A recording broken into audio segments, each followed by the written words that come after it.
Hi everybody, my name is Dr. Shan Mohammed and I'm an assistant professor in the teaching stream at the Lawrence S. Bloomberg Faculty of Nursing at the University of Toronto.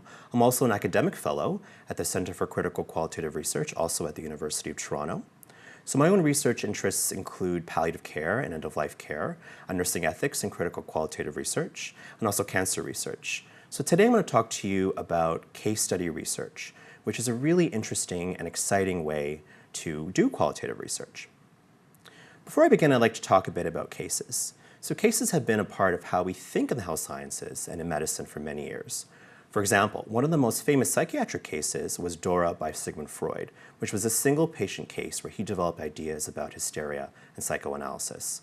Freud later applied knowledge gained in the case of Darrel to similar patients with similar diagnoses. Examining cases is also part of how students in the health sciences learn about clinical practice. I'm sure people have had experiences where the professor gave a lecture and then provided a case about pneumonia or sepsis to illustrate the material in more depth. Even clinical rounds at a hospital are about how a healthcare team might discuss a difficult patient case. Case study is used in the health sciences, but also in political science, geography, and the social sciences. In the health sciences, cases have been used to examine diabetes, cardiac care, and healthcare leadership. Case study has also been used in quantitative and mixed method literature, but today I'm going to talk about qualitative case study research. So we already know about cases, but today I want to introduce the unique ways I use the method in my own research. For example, in my most recent case study, I collected case studies of how patients with advanced cancer sought biomedical treatment like clinical trials. And I'll speak more about this study as an example of how researchers like myself might assemble a case in their work. To highlight my discussion, I'm going to focus on three main themes. So some of the benefits of critical qualitative case studies is that it encourages researchers to select or focus on a bounded or narrow topic. It allows for diverse types of information to be collected by the researcher, and also provides a way for researchers to think about different viewpoints about a particular topic. So to conclude the talk, I'll make recommendations for the next steps for people who are interested in conducting qualitative case study or using it in their own academic or clinical work. So case study is considered to be an older form, traditional form of qualitative research. However, case study, I feel, still has relevance for research today. In general, case study focuses on how and why questions in research. For instance, why is something happening repeatedly in clinical practice? How is it that this event keeps on happening? Case study also develops in-depth and real-life contextual information about a topic. So the ability of case studies helps researchers to delve deeper into a clinical problem, understand its contexts, which is a form of strength about this method. Also, if researchers are strategic in how they assemble the cases, the type of research can provide knowledge about a topic beyond the actual case being examined that can be transferred to other situations. So I'm going to talk to you about bounding and how to bound a case. So one of the important questions that I often ask in my work is, what is this a case of? And I wanted to talk about some of the strategies for bounding a case. And this might include focusing or narrowing the case, which is a very important part of case study research. So usually I focus the case to fit the very specific objectives about a study. Another consideration is whether I want to collect typical or atypical cases, or perhaps a combination of the two cases. So a typical or representative case is a case that often doesn't deviate from the norm, or what commonly occurs in a particular situation. An atypical case, which is sometimes called a radical or outlier case, examines an unusual phenomenon that often doesn't happen in everyday life or clinical practice. So since they involve mechanisms or processes that may be unusual, examining a typical cases often provides more information than a typical or representative case. So the unique information provided by an atypical case might be of interest to students, researchers, and also clinicians. So I wanted to provide a very short example of how I narrowed the focus of my cases in a research project about cancer. So I knew I was interested in treatment choices in cancer. However, the topic of treatment choices seemed too broad to collect cases on. So I narrowed my topic to choices at the end of life. But this also seemed a bit too broad to collect cases on. So for instance, there may be several choices at the end of life, the choice to do advanced care planning, or maybe the choice to die at home. So I decided to narrow the cases to oncology treatment choices in advanced cancer.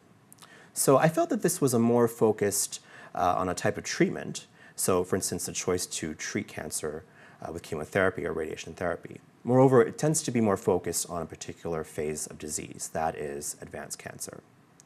However, I knew that I wanted to bound or limit the case even further. Otherwise, there may be some concern about would the cases be too broad. For example, if I've just focused on oncology treatment choices, would that mean that my cases would be focused on oncologists or nurses or even pharmaceutical companies? So after some thought, I knew I wanted to collect cases on the choices of patients. So the final focus of the cases was the choices of advanced cancer patients around their oncological treatment. So this research focus, I felt, was very bound. So for instance, it helped me focus my own analysis. We may want to know a little bit about the comorbidity of the study participants, and we might want to know a little bit about their early diagnosis. But the main focus of the cases were the choices that people with advanced cancer made around their oncological treatment. So before researchers begin to collect data or information about a case, they have to think critically about what should be included. Moreover, they'll have to think about what is a starting point to build the case. So remember in the introduction, I spoke about how case study can promote an in-depth examination of a topic. So one of the distinctive features of case study that I use in my research is that it includes many forms of diverse research data. So for example, a case might include interviews with different people. It might include documents like policies and blogs. It might also include researchers' observations of different events. And cases may vary in their composition. That means that if you're collecting multiple cases within a project, each case might be different. For instance, one case might involve lots of observational data. Another case might not have any observational data because it's not as relevant to understanding that case. So when collecting case data, case study researchers in general compose cases to create a really rich picture of the research topic and also to get a sense of the context that informed the case. So this is a sample of what a case might look like from my research. So as I said, it's an example of the work that I've done. So in this case, the patient is seeking additional oncological treatment, and they're at the center of the case. And I build the case around this particular person to understand why this patient seeks these kinds of treatments, and also how do patients make this decision. So part of this case includes an interview with a family physician. It also includes an interview with a family member. In addition, this case includes observations of appointments between patients and physicians to understand how they communicate with each other, and what types of information they exchange during those meetings. Also during interviews, I ask patients to name any magazine articles, websites, books, and social media that they use to make treatment choices. So I also included in this case a blog about cancer treatment as part of the case. So just a reminder that each case in a research project might look different and it might have different composition depending on the case and what it's about. So the final point of this video I wanted to make was to highlight how case study research can encourage multiple perspectives about a particular event or issue. So case study researchers like myself often consider different types of research data collected within a case, which can provide very valuable information and may be part of the final study results. So the different perspectives about a topic may be similar, they may be different, they may be contradictory. But I might want to consider why are they different and why are they similar. So examining different points of view provides very valuable information about the social world and what are some of the contexts that surround the case. So these contexts might be political, social, relational, or economic. When analyzing the data collected in a project, researchers like myself might compare different cases, but also might look within a case. So in this example, I wanted to highlight how having different points of view or different perspectives might be used by researchers to tell us something new or innovative about a topic. So for example, during this interview with a patient, this person said, "My oncologist never listens to what I want." However, during an interview with a physician, the same oncologist the patient was referring to says, "I always listen to what my patient wants. I am receptive to their suggestions when appropriate." So as a researcher, I might want to consider why are their perspectives different? Is it related to the physician role versus the patient role? Is it related to different expectations, access to knowledge, or perhaps different power relationships? So if we look at the data even more, and we consider data within the case, we might examine suggestions from a blog that the patient is reading. So the blog might state, to the patient, you should be in control of your medical appointment and demand to be heard. So how does this impact the patient and how the physician relates to one another? So you can see in this really short example the potential of case study research to be very dynamic and exciting. So thank you for taking on this interesting journey with me about qualitative case study research. Although it's a traditional form of qualitative research, it's a really exciting way to conduct research in the health sciences. So I want to conclude by drawing together some key points.